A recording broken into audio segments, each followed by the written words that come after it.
Assalamualaikum warahmatullahi wabarakatuh. Hai sahabat-sahabat dakwah semuanya.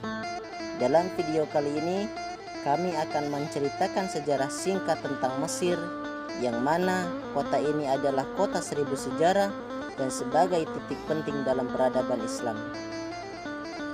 Sebagai sebuah negeri, Mesir memiliki sejarah panjang, mulai dari masa Firaun, Khalifah, hingga masa Republik. Sejak zaman kuno, Mesir telah memiliki peradaban yang tinggi. Peninggalan kejayaan Mesir kuno masih berdiri kukuh hingga saat ini. Sebut saja misalnya piramid serta Sphinx, patung singa berkepala manusia.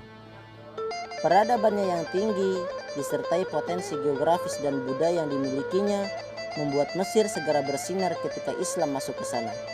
Mesir segera menjadi negeri yang berperan penting dalam sejarah perkembangan Islam. Islam masuk ke Mesir pada abad ke-7 ketika Khalifah Umar bin Khattab memerintahkan Amr bin As membawa pasukan tentara Islam untuk mendudukinya. Setelah menduduki Mesir, Amr bin As menjadi amir, gubernur, dan menjadikan Fustat sebagai pusat pemerintahan. Pada masa-masa selanjutnya, Mesir berada di bawah pemerintahan dinasti seperti Umayyah dan Abbasiyah yang ditandai dengan perang salib. Pada masa sesudahnya, Mesir menjadi bagian dari kerajaan Turki Ottoman. Dalam rentang penguasaan pemerintahan dinasti itu, masa jaya Islam di Mesir terjadi pada masa dinasti Fatimiyah ketika ibu kota pindah ke Kairo dan Universitas Al-Azhar didirikan. Keberadaan Al-Qahira atau Kairo bermula ketika Mu'izz Lidinillah Khalifah Fatimiyah berniat melakukan ekspansi ke Mesir. Ia pun mengutus panglima perangnya Jauhar Al-Khatib As-Sikili untuk menaklukkan Mesir. Jauhar berhasil membangun sebuah kota baru yang diberi nama Al-Qahira pada tahun 969, dan pada tahun 973 Khalifah Mu'izz hijrah ke Mesir dan menjadikan Kairo sebagai pusat pemerintahan.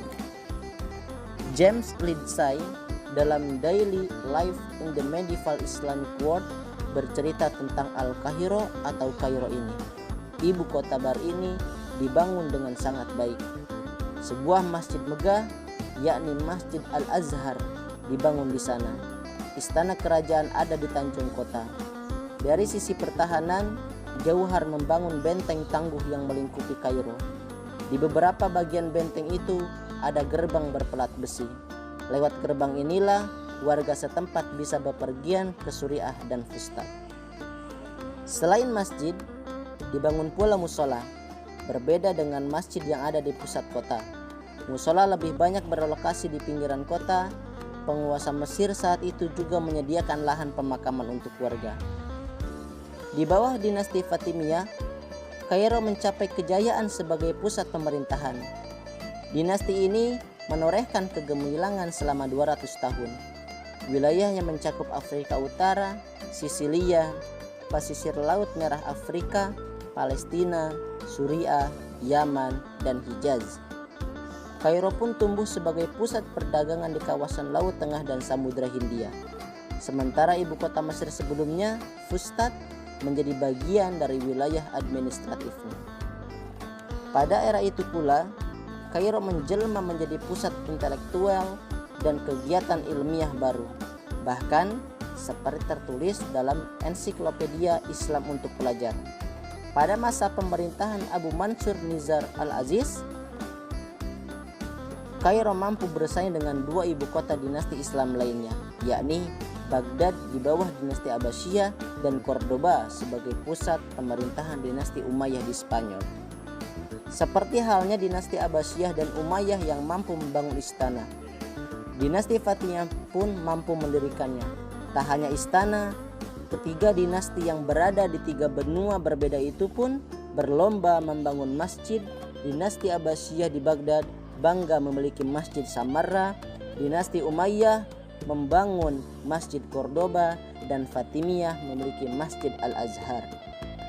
Di bidang administrasi negara, Fatimiyah pun menorehkan sesuatu yang patut ditiru oleh para penguasa di era berikutnya, termasuk di era modern saat ini.